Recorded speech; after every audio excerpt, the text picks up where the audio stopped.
আসন্ন ত্রয়োদশ জাতীয় সংসদ নির্বাচন আজ বাংলাদেশের এক ঐতিহাসিক সন্ধিক্ষণে, বাংলাদেশের একটি ইতিহাসের গুরুত্বপূর্ণ টার্নিং পয়েন্টকে সামনে রেখে এই নির্বাচন অনুষ্ঠিত হতে যাচ্ছে।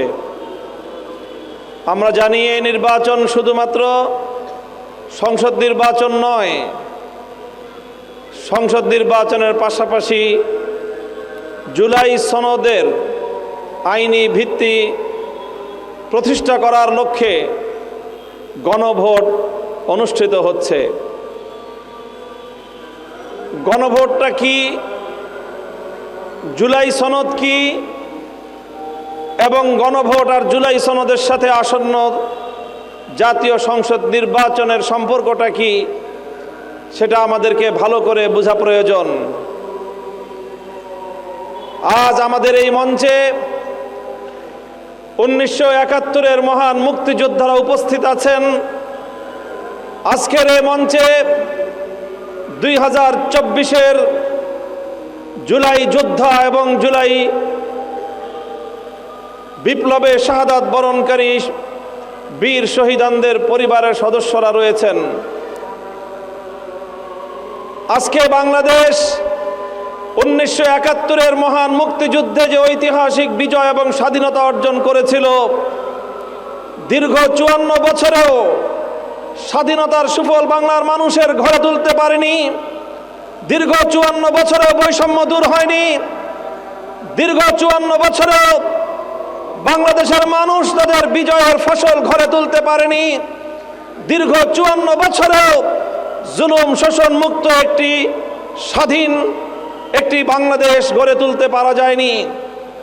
কায়েমি স্বার্থবাদী গোষ্ঠী তারা তাদের দলীয় স্বার্থ উদ্ধার করার জন্য, তাদের ব্যক্তিগত পার্থিব স্বার্থ উদ্ধার করার জন্য বরাবরের মতো বাংলার মানুষকে তারা জিম্মি করে রেখেছিল। আধিপত্যবাদের কাছে বাংলাদেশকে বন্ধক দিয়ে তারা তাদের রাজনীতি এবং তাদের পেট নীতিকে একাকার করে রেখেছিল। গোটা বাংলাদেশটা একটা বদ্ধভূমিতে পরিণত হয়েছিল।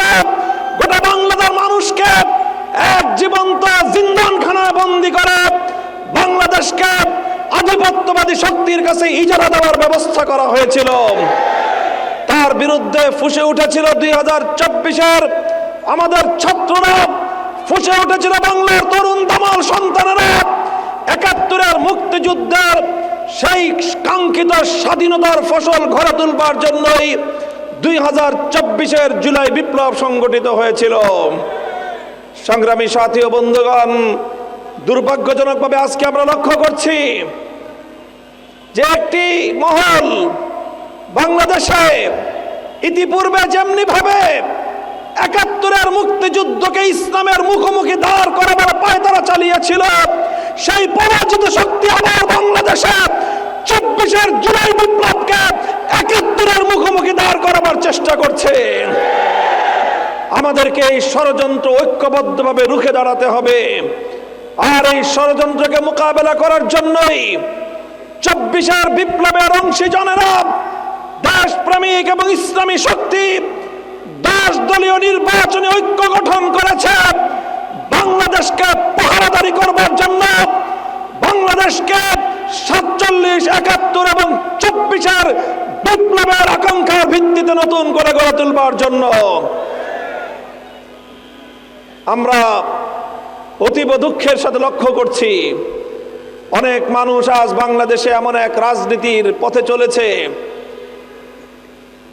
উপর দিয়ে প্রকাশ্যভাবে তারা জুলাই সনদের পক্ষে, গণভোটে হায়ের পক্ষে ক্যাম্পেইন করে, আবার তলে তলে দেশব্যাপী দেখা যায় না ব্যালটে ভোট দেওয়ার জন্য তারা মানুষের কাছে কাছে গোপনে গোপনে মানুষকে তারা সংগঠিত করছে।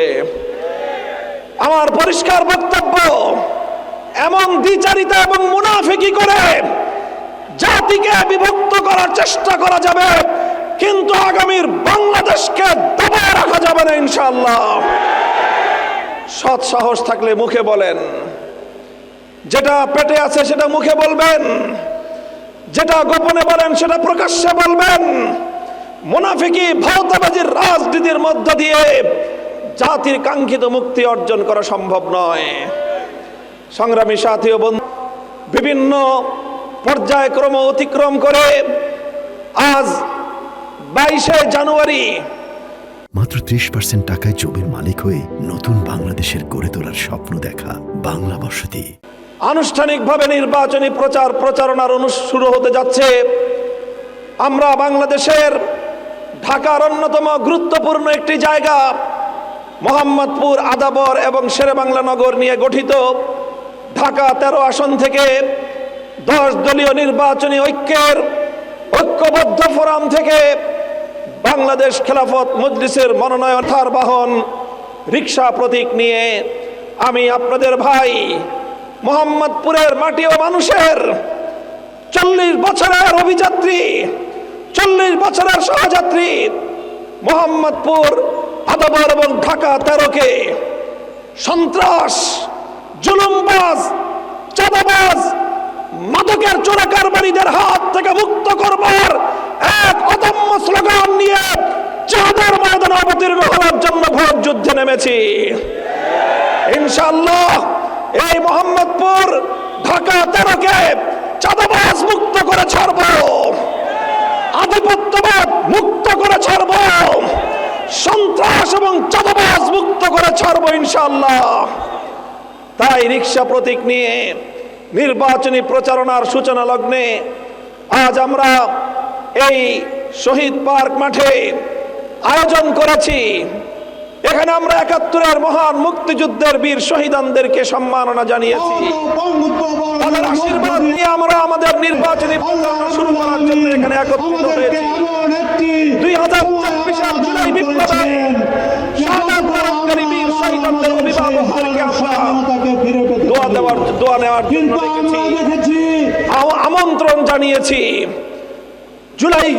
জুলাইয়ে পঙ্গুত্ব বরণকারী বিভিন্নভাবে আহত জুলাই বীর যোদ্ধাদেরকে আমরা এখানে সম্মানিত করেছি, তাদেরকে ডেকেছি, তাদেরকে আহ্বান জানিয়েছি, আমন্ত্রণ জানিয়েছি।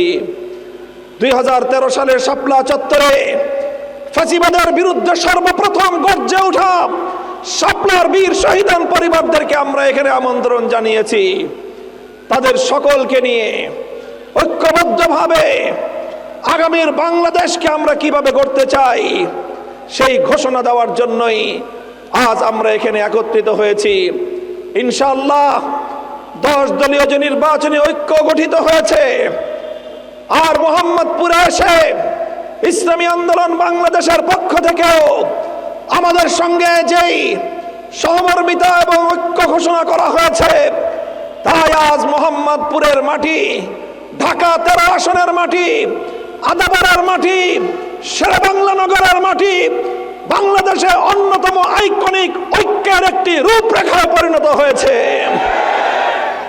কাজেই এখানে সকল মুসলমানদের ঐক্য, নিপীড়িত মানুষের ঐক্য, সত্যকামীদের ঐক্য, ন্যায় এবং ইনসাফ প্রতিষ্ঠায় আত্মপ্রত্যয়ীদের ঐক্য প্রতিষ্ঠিত হয়েছে ঢাকা 13 আসনে।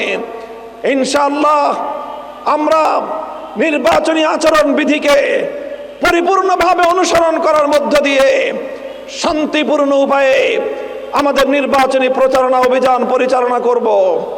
প্রতিটি থানায়, ওয়ার্ডে, প্রতিটি মহল্লায় মহল্লায় রিক্সা প্রতীক নিয়ে আমাদের নেতাকর্মী এবং ঢাকা 13 আসনের সম্মানিত নাগরিক এবং ভোটারগণ জনগণের দুয়ারে যাবে।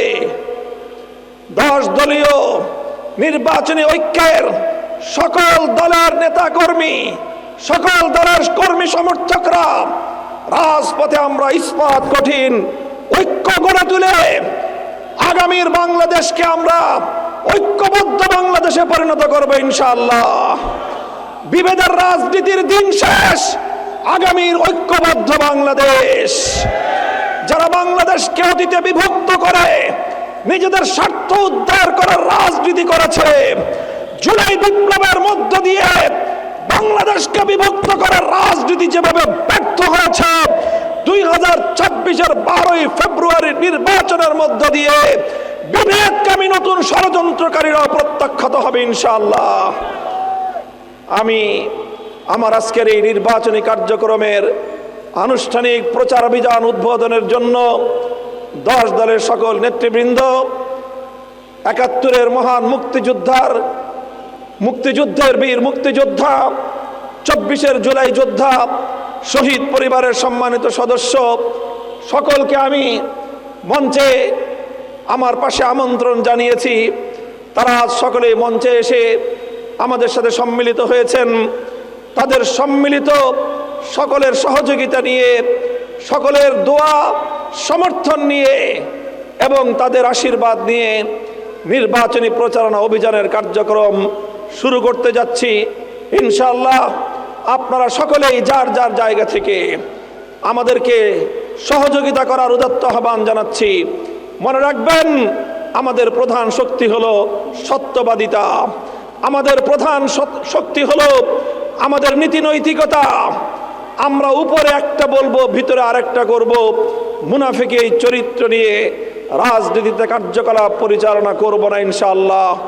যেটা করতে পারবো সেটাই বলবো, যেটা বলবো জীবন দিয়ে হলো সেটা বাস্তবায়ন করে ছাড়বো ইনশাআল্লাহ।